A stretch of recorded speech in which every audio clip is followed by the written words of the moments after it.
इंद्रजित का आगमन।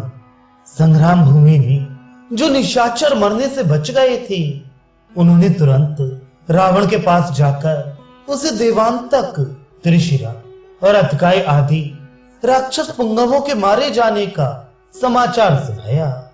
उनके वध की बात सुनकर राजा रावण के नेत्रों में सहसा आंसुओं की बाढ़ आ गई।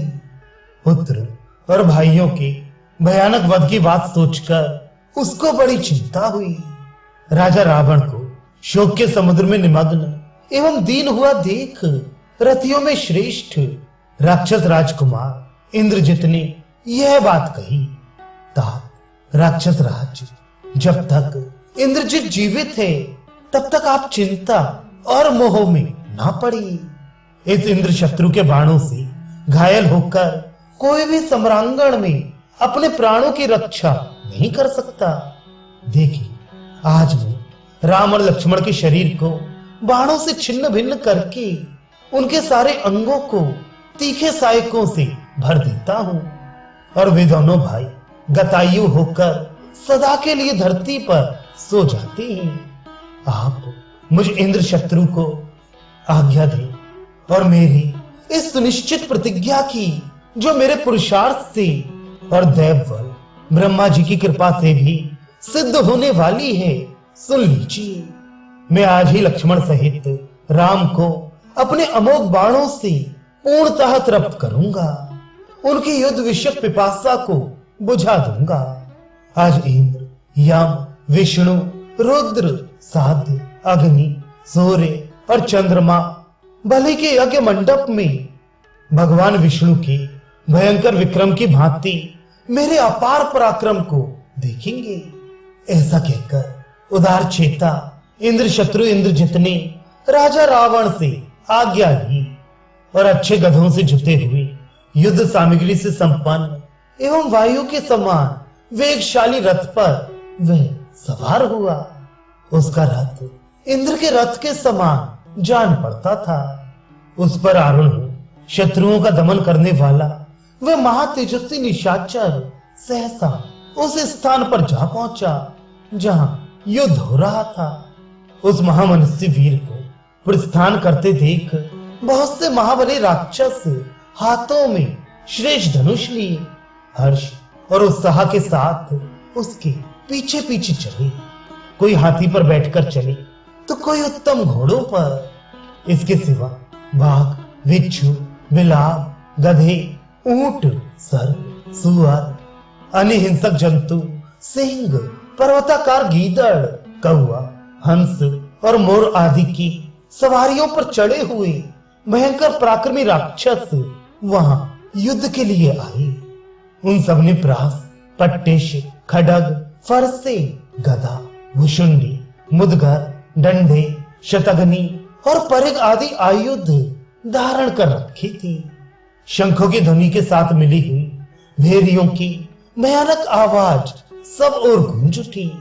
उस तुमुल नाद के साथ इंद्रद्रोही पराक्रमी इंद्रजित ने बड़े वेग से रणभूमि की ओर प्रस्थान किया। जैसे पूर्ण चंद्रमा से उपलक्षित आकाश की शोभा होती है, उसी प्रकार ऊपर तने हुए शंख और शशि के समान वर्ण वाले श्वेत छत्र से वे शत्रुसूदन इंद्रजित सुशोभित हो रहा था। सोने के आभूषण से विभूषित और समस्त धनुर्धरों में श्रेष्ठ उस वीर निशाचर को दोनों ओर से स्वर्ण निर्मित उत्तम एवं मनोहर चंवर डुलाए जा रहे थे। विशाल सेना से घिरे हुए अपने पुत्र इंद्रजित को प्रस्थान करते देख राक्षसों के राजा श्रीमान रावण ने उससे कहा, बेटा, कोई भी ऐसा प्रतिद्वंदी रथी नहीं है जो तुम्हारा सामना कर सके। तुमने देवराज इंद्र को भी पराजित किया है, फिर आसानी से जीत लेने योग्य एक मनुष्य को परास्त करना तुम्हारे लिए कौन बड़ी बात है। तुम अवश्य ही रघुवंशी राम का वध करोगे। राक्षस राज के ऐसा कहने पर इंद्रजित ने उसके उस महान आशीर्वाद को सिर झुकाकर ग्रहण किया। फिर तो जैसे अनुपम तेजस्वी सूर्य से आकाश की शोभा होती है, उसी प्रकार अप्रतम शक्तिशाली और सूर्य तुल्य तेजस्वी इंद्रजित से लंकापुरी सुशोभित होने लगी। महातेजस्वी शत्रु दमन इंद्रजित ने रणभूमि में पहुंचकर अपने रथ के चारों ओर राक्षसों को खड़ा कर दिया।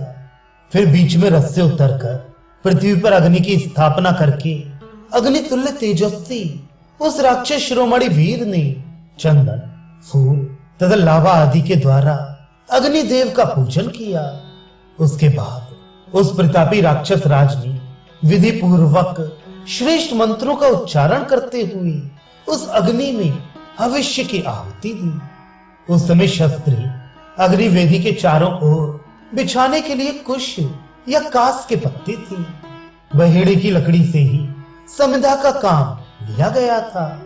लाल रंग के वस्त्र उपयोग में लाए गए और उस अविचारिक यज्ञ में जो सुरवा था वह लोहे का बना हुआ था।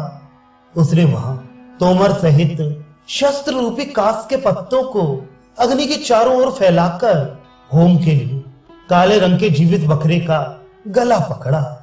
एक ही बार में दी हुई उस आहुति से अग्नि प्रज्वलित हो उठी। उसमें धूम दिखाई नहीं देता था और आग की बड़ी बड़ी लपटें उठ रही थी। उस समय उस अग्नि से वे सभी चिन्ह प्रकट हुए जो पूर्व काल में उसे अपनी विजय दिखा चुके थे, युद्ध स्थल में उसको विजय की प्राप्ति करा चुके थे। अग्निदेव की शिखा दक्षिणावर्त दिखाई देने लगी। उनका वर्ण तपाए हुए स्वर्ण के समान सुंदर था। इस रूप में वे स्वयं प्रकट होकर उसके दिए हुए भविष्य को ग्रहण कर रही थी।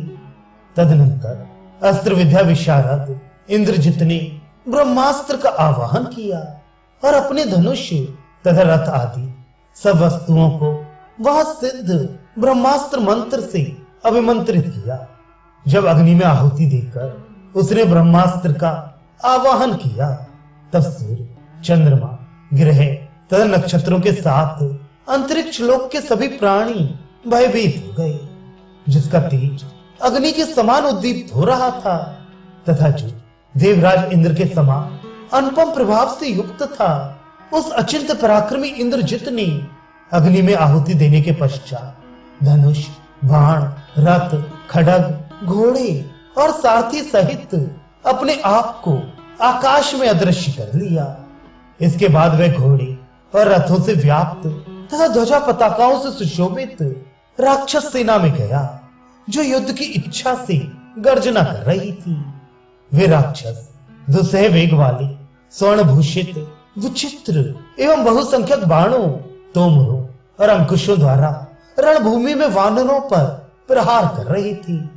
रावण पुत्र इंद्रजित शत्रुओं के प्रति अत्यंत क्रोध से भरा हुआ था। उसने निशाचरों की ओर देखकर कहा, तुम लोग वानरों को मार डालने की इच्छा से हर्ष और उत्साह पूर्वक युद्ध करो। उसकी इस प्रकार प्रेरणा देने पर विजय की अभिलाषा रखने वाले वे समस्त राक्षस जोर जोर से गर्जना करते हुए वहां वानरों पर बाणों की भयंकर वर्षा करने लगे।